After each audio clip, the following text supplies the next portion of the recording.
अच्छा दोस्तों, आज हम देखेंगे कि difference between drafting, pleading and convincing कि ये तीन क्या क्या चीज़ें हैं।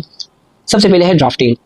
फॉर एग्जांपल अहमद है, उसने एक अपना घर है वो असलम को जो है वो रेंट आउट कर दिया, लेकिन वो एक एग्रीमेंट लिखना चाहता है कि क्या शराइत होंगी, कितना इसका रेंट होगा, किन किन शर्तों पर होगा और ये एग्रीमेंट कब तक वैलिड रहेगा। तो जो जितनी भी ये टर्म्स एंड कंडीशन है, इसको जो लिखा जाएगा तो इसको हम ड्राफ्टिंग कहते हैं। अब सेकंड जो है वो प्लीडिंग। फॉर इंस्टेंट हम ये समझ लेते हैं कि अहमद ने अपना घर जो है वो किसी को सेल आउट कर दिया था और उसके कोई पैसे जो है वो बकाया रहते हैं। अब जो दूसरा शख्स है वो उसके बकाया पैसे वापस नहीं कर रहा, तो अहमद जो है वो अदालत में केस दायर करता है और अदालत से रुजू करता है। तो वो जितनी बात भी अपनी वर्बली अदालत को बताता है, उसको वो जब रिटर्न में कन्वर्ट करेगा और अदालत के आगे पेश करेगा रिटर्न फॉर्म में, तो उसको हम प्लीडिंग कहते हैं।